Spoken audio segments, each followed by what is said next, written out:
Wie sieht die gesunde Ernährung aus? Eine gute Frage. Und wissen Sie Bescheid? Nee. Nee? Ja, ich habe da schon was drüber gehört. Ja, zum Beispiel Vollwertkost. Viel Rohkost, also Salate und kein Schweinefleisch. Ja, Körner, Ballaststoffe. Nicht so viel Fett. Nicht so viel Fleisch und Fisch.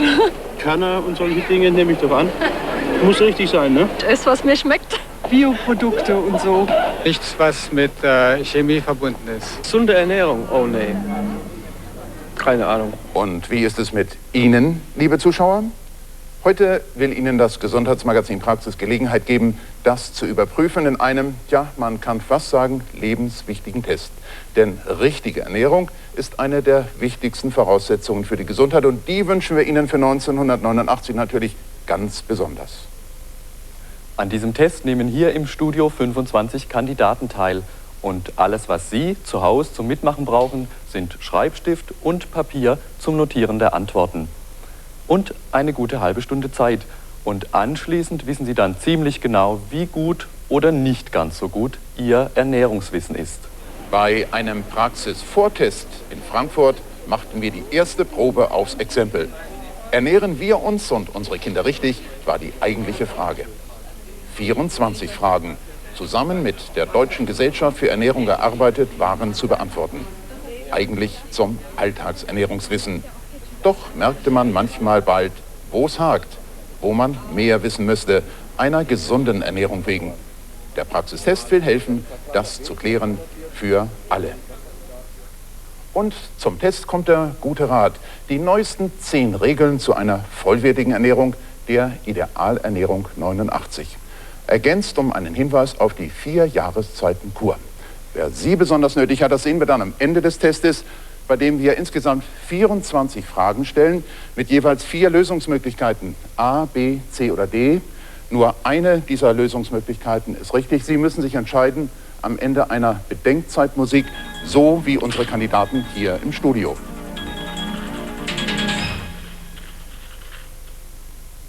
Was würden Sie etwa antworten, wenn wir fragten, wie viel isst und trinkt jeder im Laufe seines Lebens im Durchschnitt? Sind es A 15 Tonnen, B 30 Tonnen, Antwortmöglichkeit C 45 Tonnen oder Möglichkeit D 60 Tonnen? Wie viel isst und trinkt jeder im Durchschnitt seines Lebens?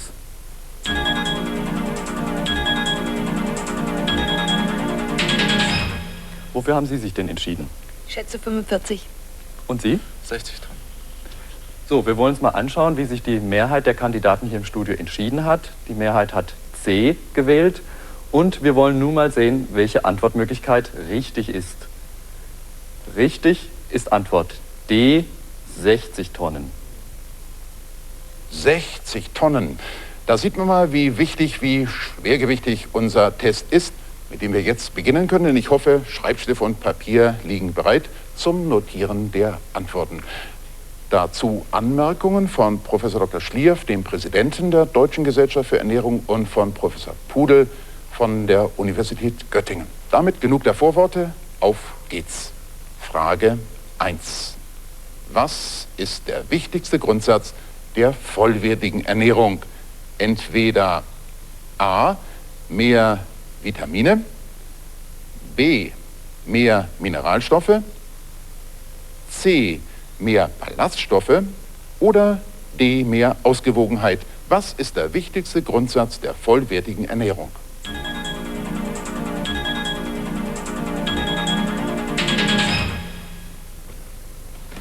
Die erste Entscheidung hier im Studio favorisiert eindeutig die Lösung D. Und das stimmt auch. Richtig ist die Lösung D, mehr Ausgewogenheit. Mehr Ausgewogenheit, eine vielseitige Lebensmittelauswahl, sorgt ohne viel Rechnen automatisch für ausreichend Vitamine, ausreichend Mineralstoffe und ausreichend Ballaststoffe. Frage 2. Wissen Sie, was die meisten Kalorien hat unter dieser Auswahl? Entweder A, Alkohol oder B, Eiweiß oder C, Fett oder D, Zucker. Was hat am meisten Kalorien?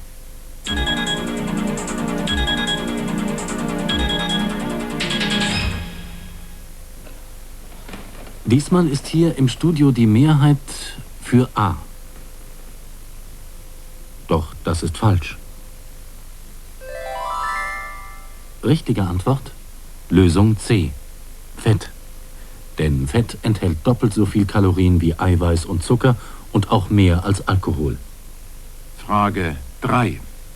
Wer hat den höchsten Kalorienbedarf? Sind es A. Schulkinder oder B. Jugendliche oder C. Erwachsene oder D. Sind es ältere Menschen, die den höchsten Kalorienbedarf haben?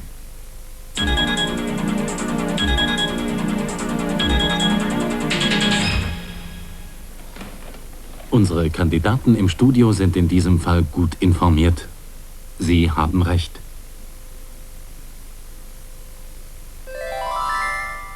Die richtige Antwort musste lauten B. Jugendliche haben den höchsten Kalorienbedarf. Jugendliche sind fast so groß wie Erwachsene, aber sie haben einen Mehrbedarf, weil sie sozusagen die Endphase ihres Körperwachstums noch bewältigen müssen. Und häufiger sind sie sportlich und körperlich aktiver als Erwachsene, die bereits Auto fahren. Frage 4. Wie viel Zucker enthält 1 Liter Cola? Sind es nach Lösung A 30 Gramm Zucker oder B 60 Gramm oder C 110 Gramm oder D 150 Gramm Zucker in 1 Liter Cola?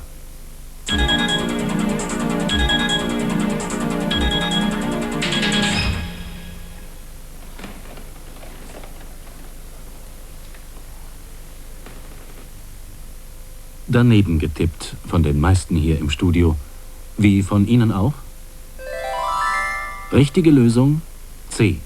1 Liter Cola enthält 110 Gramm Zucker, gleich 37 Stück. Auch Getränke können dick machen. Wenn das Ihr Problem ist, gibt es verschiedene Lösungsmöglichkeiten. Kalorienfreie Getränke, also Wasser, Tee oder Kaffee, oder kalorienarme Getränke, zum Beispiel auch Cola, wo nicht mit Zucker gesüßt wird. Frage 5. Welches Getränk hat den höchsten Fruchtgehalt? Zur Wahl stehen A. Fruchtsaft, B.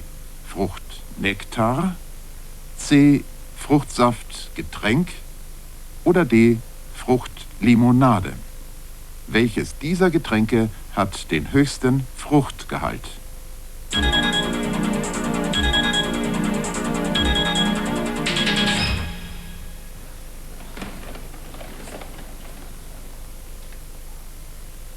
Ja, so denken wohl die meisten, dass B richtig wäre. Doch richtig ist die Antwort A. Fruchtsaft hat den höchsten Fruchtgehalt. Nektar enthält nur die Hälfte und beim Fruchtsaftgetränk und der Limonade kann der Fruchtgehalt ganz minimal sein. Frage 6. Wie viel Kalorien hat eine 0,5 Liter Flasche Bier?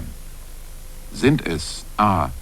95 Kilokalorien oder B. 155 oder C. 235 oder D. 285 Kilokalorien? Wie viel Kalorien hat eine 0,5 Liter Flasche Bier?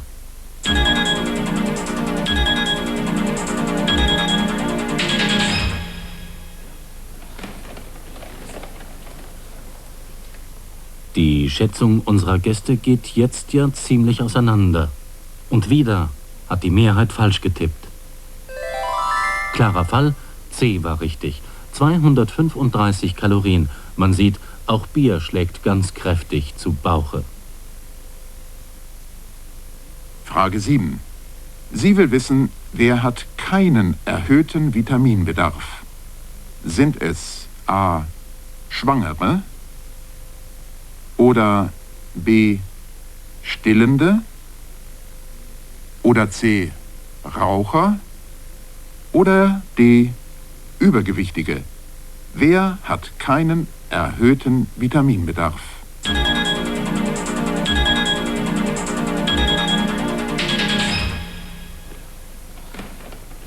Das Votum unserer Gäste gibt jeder Lösung eine Chance. Doch D ist die richtige Antwort. Denn Schwangere, Stillende und Raucher haben einen erhöhten Vitaminbedarf. Wieso auch Raucher? Das Nikotin greift in zahlreiche Stoffwechselfunktionen ein, so auch in den Stoffwechsel des Vitamin C. Es senkt die Konzentration und Raucher haben deshalb einen 40% höheren Bedarf an Vitamin C. Frage 8. Wie sichere ich, beispielsweise mit Orangen, meinen täglichen Vitamin C-Bedarf? Die Antwortmöglichkeiten. A. Es genügt bereits eine Orange. B. Dazu sind etwa 2 Orangen erforderlich. C. Erhöht auf 3 und D. auf 4 Orangen. Wie viele sichern meinen täglichen Vitamin C-Bedarf?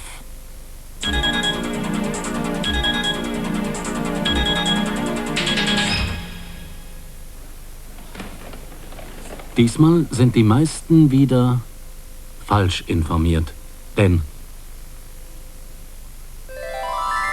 hier stimmte Lösung A. Mit einer Orange kann man bereits seinen täglichen Vitamin C-Bedarf sichern. Aber natürlich müssen es nicht Orangen sein. Ausreichend Vitamin C steckt in vielen Obstsorten, in Salaten und in Gemüse. Frage 9. Welches Mehl hat den höchsten Mineralstoffgehalt? Nach dieser Auswahl. A. Weizenmehl Type 405. B. Weizenmehl Type 550. C. Weizenmehl Type 1050. Oder D. Roggenmehl Type 997.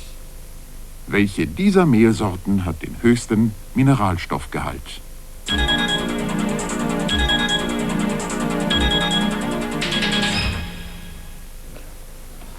Erste Wahl im Studio.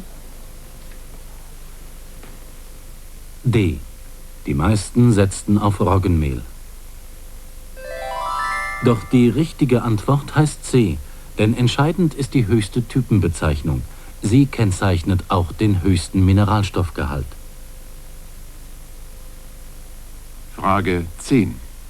Bei welcher Verarbeitungsart ist der Vitaminverlust am geringsten? A.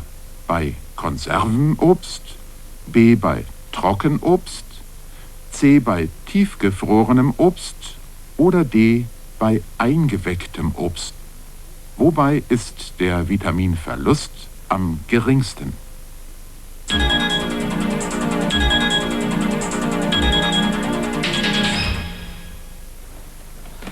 In diesem Fall war die Mehrheit bei uns wieder richtig informiert. Sie trafen die korrekte Wahl. Es stimmte die Alternative C, tiefgefrorenes Obst. Je niedriger die Temperatur bei der Aufbewahrung von Lebensmitteln, desto besser. Verluste, wenn auch in der Regel geringe, können eintreten bei Hitzeeinwirkung, also zum Beispiel bei der Herstellung von Konserven oder beim Einwecken, oder durch die langdauernde Einwirkung von Luft, wie beim Trocknen von Obst. Frage 11. Bei welcher Zubereitungsart gehen am meisten Vitamine und Mineralstoffe verloren? Wenn man Gemüse A. wenig zerkleinert, B. in wenig Wasser gart, C. nur kurze Zeit gart oder D. wenn man das Gemüse stark zerkleinert. Wann gehen am meisten Vitamine und Mineralstoffe verloren?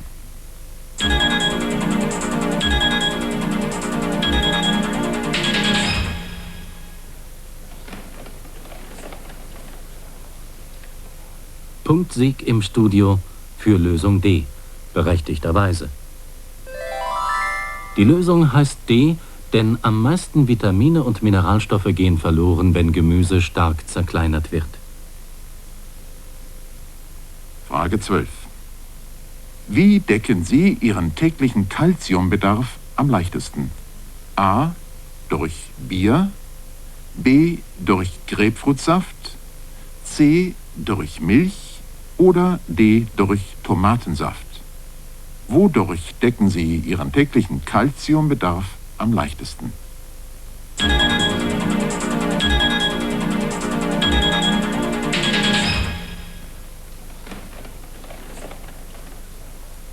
Ja, hier ließ man sich nicht irritieren. Die Milch macht's, nach Meinung unserer Kandidaten. 20 von ihnen antworteten richtig. Bei C, Milch, ist der Calciumgehalt wirklich mit Abstand am höchsten. Mit Bier würde nicht einmal ein Weltmeister im Biertrinken seinen täglichen Calciumbedarf decken können. 53 Flaschen Bier wären die Tagesration. Diese Menge Calcium ist schon in 0,7 Liter Milch enthalten. Damit haben wir bereits Halbzeit. Ich hoffe, Sie machen daheim fleißig mit. Auch bei den letzten 12 Fragen. Weiter geht's. Frage 13. Was außer Jodsalz kann dem Jodmangel entgegenwirken? Ist es Ihrer Meinung nach A. Seefisch oder B. Fleisch oder C. Obst oder D. Gemüse? Was davon kann dem Jodmangel entgegenwirken?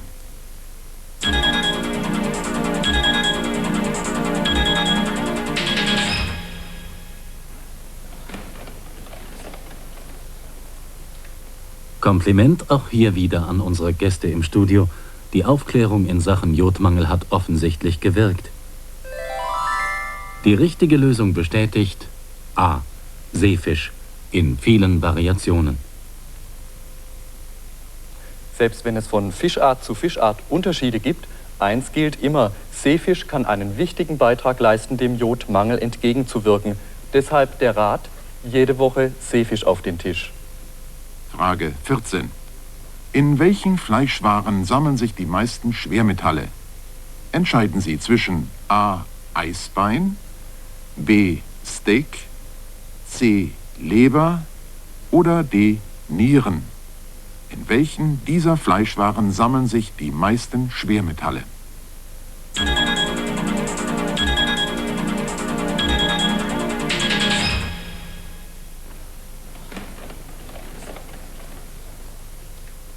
Im Studio liegt die Mehrheit diesmal klar daneben. Denn die korrekte Antwort ist D. In Nieren sammeln sich Schwermetalle am stärksten. Die Nieren sind ein ganz wichtiges Organ für den Körper, vergleichbar mit einem Klärwerk. Dort wird gefiltert, konzentriert und dort werden eben auch stärker als in der Leber Schwermetalle abgelagert und eingelagert. Frage 15. Was ist die wirkungsvollste Ernährungsmaßnahme zur Senkung des Cholesterinspiegels? Alternative A. Wenig oder weniger Fett essen. B. Wenig oder weniger Eier essen. C. Mehr Knoblauch essen. Oder D. Wenig oder weniger Fleisch essen. Welche dieser Maßnahmen ist am wirkungsvollsten zur Senkung des Cholesterinspiegels?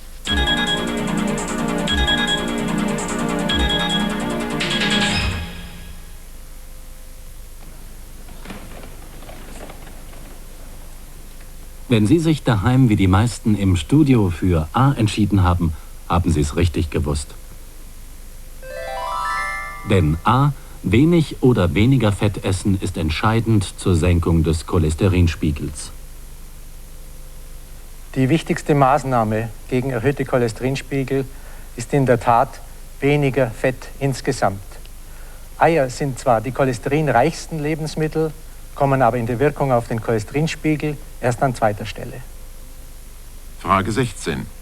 Was enthält am wenigsten Fett? Ist es A. Teewurst, B. Leberwurst, C. gekochter Schinken oder D. roher Schinken? Was enthält nach dieser ABCD-Auswahl am wenigsten Fett?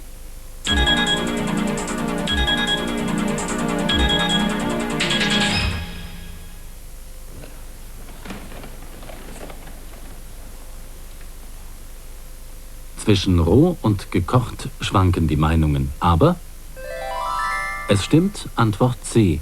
Gekochter Schinken enthält am wenigsten Fett. Wie viel verstecktes Fett in der Wurst enthalten ist, wollen wir Ihnen einmal hier am Mikrowellenherd demonstrieren. Dieses Stück Teewurst haben wir gegart. Wenn man das sieht, hat man doch schon sein Fett weg. Frage 17. Wie viel Kalorien enthält diese Portion? Was schätzen Sie? Entweder A 160 Kilokalorien oder B 260 oder C 360 oder D 460 Kilokalorien. Wie viel Kalorien enthält diese Portion?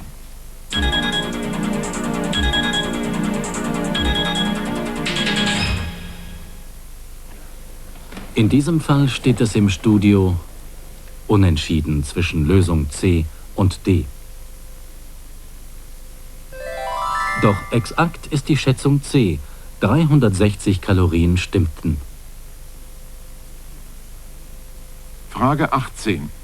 Welche dieser Beilagenportionen hat am meisten Kalorien? Zur Auswahl stehen A. Nudeln oder B.